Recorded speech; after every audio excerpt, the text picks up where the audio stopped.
Deixa eu fazer uma pergunta aqui a Felipe. Tá ok, então pode fazer. Tu vai perguntar ele também, Gaspar? Vai não? Vai perguntar para ele? Tá certo. Felipe, eu tinha só uma pergunta para ti, eu não sei se eu te entendi direito. Vamos lá para Mateus. Final de Mateus.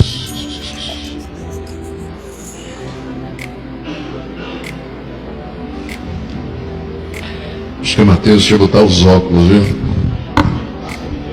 24.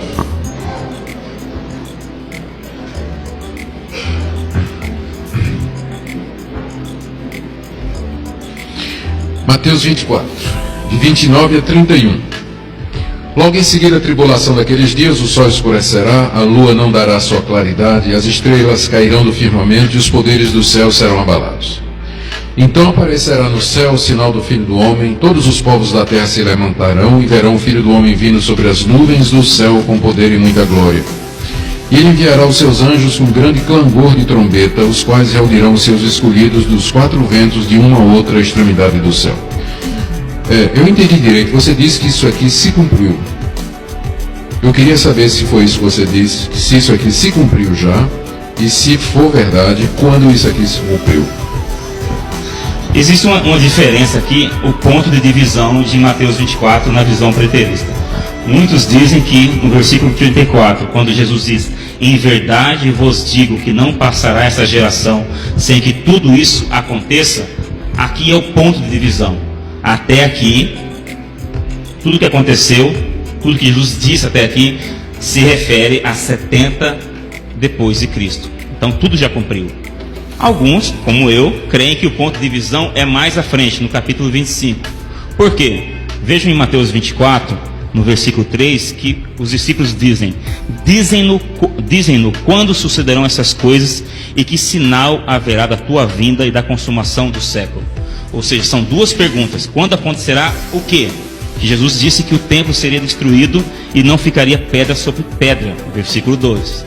E depois ele diz sobre a consumação de todas as coisas, ou consumação do século. Então Jesus responde duas coisas e existe aqui uma divergência, onde que é o ponto de divisão. Até onde já aconteceu e até onde ainda é futuro. Nessa questão, nesse trecho que o reverendo Augusto citou, todos os preteristas estão de acordo. Está dentro da posição de que já aconteceu. É lógico que essa linguagem apocalíptica aqui, inevitavelmente, nos remete para um futuro. Mas por quê? Novamente, nós associamos toda essa linguagem, vinda nas nuvens, tudo à segunda vinda de Cristo. Mas não é necessário. Eu quero que vocês abram comigo em Isaías 13, de 10 a 13. Profeta Isaías, capítulo 13, do versículo 10 ao 13. Uma linguagem apocalíptica, uma profecia contra a Babilônia.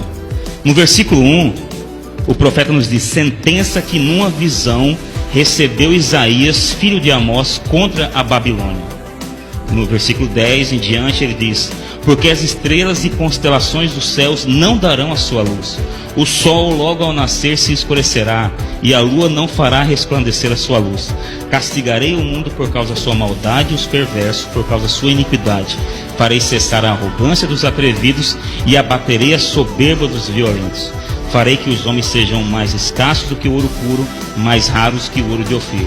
Portanto farei estremecer os céus, e a terra será sacudida no seu lugar, por causa da ira do Senhor dos Exércitos e por causa do dia do seu ardente furor.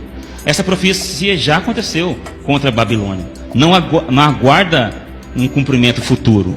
Então, o fato de aparecer uma linguagem similar em Mateus 24 não é garantia que isso se refira à segunda vinda. E é exatamente isso que nós fazemos. Por exemplo, no versículo 31, quando é dito que Jesus enviará os seus anjos com grande clangor de trombeta, os quais reunirão os seus escolhidos. Na visão pré-milenistas ou dispensacionalistas, eles entendem que os anjos sairão por toda a terra recolhendo os eleitos. Eu entendo que aqui é uma referência à pregação do Evangelho.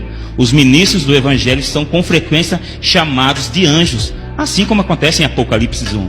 Os anjos vistos são os pastores da igreja. Então eu creio que aqui está se referindo à pregação do Evangelho, ao ajuntamento dos eleitos de Deus mediante a pregação. Então, por mais que isso pareça estranho a vocês, eu creio que isso aqui aconteceu sim. E para mim, um versículo que dá norte a nós é o 34.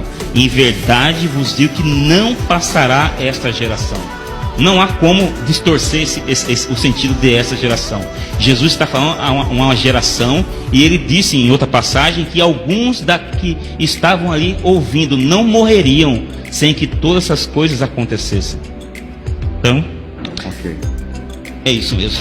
Então o senhor ouviu direito mesmo, ele falou. Eu vi direito, ele está Ouviu, dizendo né? que Cristo já voltou, apareceu no céu o sinal do Filho do Homem, todos os povos da terra se lamentaram, Cristo veio nas nuvens do céu com poder e glória, e os eleitos foram reunidos. Ele explicou que isso já aconteceu, eu vi. Ok. Então vamos fazer o seguinte, Felipe quer fazer pergunta para quem? Escolhe alguém aí. Não é uma retaliação. Já estava Já tava programado. Vingança é pecado.